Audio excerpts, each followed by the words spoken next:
दिल्ली में आज एनडीए की अहम बैठक, आगे की रणनीति तय होगी। साथ ही मंत्रिमंडल के गठन को लेकर चर्चा संभव। एनडीए की बैठक में बिहार के सीएम नीतीश कुमार और टीडीपी प्रमुख चंद्रबाबू नायडू होंगे शामिल। एलजेपीआर के चिराग पासवान भी लेंगे हिस्सा। एनडीए की बैठक में आरएलडी प्रमुख जयंत चौधरी, शिवसेना के एकनाथ शिंदे और एनसीपी के अजित पवार होंगे शामिल। जीतनराम मांझी, पवन कल्याण भी रहेंगे मौजूद।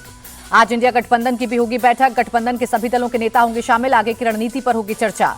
मल्लिकार्जुन खड़गे के घर शाम 6 बजे होगी इंडिया गठबंधन की बैठक में राहुल गांधी और प्रियंका गांधी होंगे शामिल। इंडिया गठबंधन की बैठक में टीएमसी से अभिषेक बनर्जी, आरजेडी से तेजस्वी यादव और सपा से अखिलेश यादव होंगे शामिल। डी राजा, सीताराम येचुरी, दीपांकर भट्टाचार्य फिर रहेंगे मौजूद। इंडिया अलायंस की बैठक में शामिल होने के लिए एनसीपी प्रमुख शरद पवार मुंबई से दिल्ली हुए रवाना। साथ में सुप्रिया सुले भी मौजूद। आज इंडिया गठबंधन की बैठक में दिल्ली नहीं आएंगे उद्धव ठाकरे। इनकी जगह संजय राउत बैठक में होंगे शामिल। उद्धव आज पार्टी के विजयी उम्मीदवारों से करेंगे मुलाकात। उद्धव ठाकरे ने कहा, इंडिया अलायंस के पीएम के चेहरे पर बैठक में होगा फैसला। टीडीपी और जेडीयू से खुद करूंगा बात।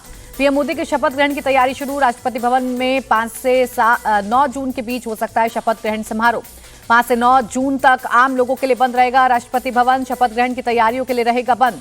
सत्र कहा है उससे पहले नई सरकार का गठन होगा। केंद्रीय कैबिनेट को विदाई डिनर देंगी राष्ट्रपति द्रौपदी मुर्मू। राष्ट्रपति भवन में रात 8 बजे होगा डिनर। आज केंद्रीय कैबिनेट की भी सुबह 11:30 बजे होगी बैठक। पीएम मोदी करेंगे अध्यक्षता। तीसरे कार्यकाल पर भी होगी चर्चा। देश में तीसरी बार बनेगी एनडीए की सरकार। पीएम मोदी ने पंडित नेहरू के रिकॉर्ड की बराबरी की। तीसरी बार बनेंगे प्रधानमंत्री। एनडीए ने बहुमत से ज्यादा 292 सीट पर जीत हासिल की। बीजेपी 240 सीट जीतकर सबसे बड़ी पार्टी बनी। कांग्रेस 99 सीट जीतकर दूसरी सबसे बड़ी पार्टी बनी। कांग्रेस का वोट प्रतिशत 19.67 से बढ़कर 21.19 पर पहुंचा। इंडिया अलायंस को उम्मीद से ज्यादा 234 सीट पर मिली जीत। सपा ने 37, टीएमसी ने 29 और डीएमके ने 22 सीट की हासिल। एनडीए में चंद्रबाबू नायडू और नीतीश कुमार बने किंग मेकर। टीडीपी को 16 और जेडीयू को 12 सीट पर मिली जीत। महाराष्ट्र में महाविकास आघाड़ी को मिली बड़ी जीत। शिवसेना यूबीटी को 9 और एनसीपी शरद पवार को 8 सीट पर मिली जीत। कांग्रेस ने 13 सीट जीती। महाराष्ट्र बीजेपी कोर कमेटी की बैठक भी आज होगी। महाराष्ट्र में चुनाव के खराब परफॉर्मेंस पर होगा मंथन। कांग्रेस नेता सलमान खुर्शीद आज नामी मुस्लिम हस्तियों के साथ करेंगे प्रेस कॉन्फ्रेंस। दोपहर 3:30 बजे दिल्ली के प्रेस क्लब में होगी प्रेस वार्ता।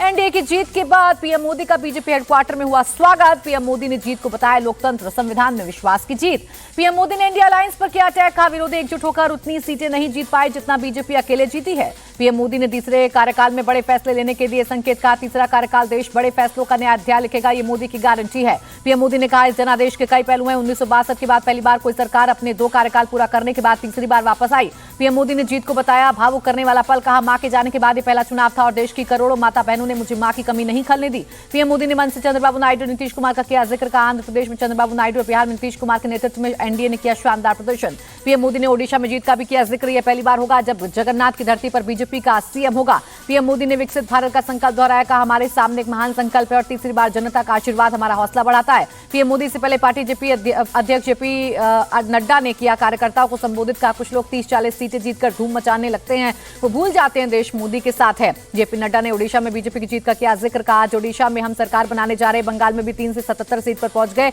लेकिन कोई इसकी बात नहीं करता। नतीजों के बाद कांग्रेस की पहली कॉन्फ्रेंस। मल्लिकार्जुन खड़गे बोले, जनता और लोकतंत्र की जीत, बीजेपी को पूर्ण बहुमत नहीं मिला। मल्लिकार्जुन खड़गे ने कहा, एनडीए गठबंधन के सकारात्मक कैंपेन किया, बेरोजगारी महंगाई जैसे मुद्दों पर चुनाव लड़ा। चुनाव नतीजों के बाद बोले राहुल गांधी, नतीजों से साफ देश की जनता मोदी शाह को नहीं चाहती। राहुल गांधी बोले, चुनाव एक राजनीतिक दल के खिलाफ नहीं था, संविधान को बचाने के लिए था। जेडीयू और टीडीपी के साथ मिलकर सरकार बनाने के सवाल पर बोले राहुल, अलायंस के नेताओं के साथ बैठक के बाद होगा फैसला। रायबरेली और वायनाड सीट से जीते राहुल गांधी का सोच समझकर एक सीट पर रहने का लूंगा फैसला।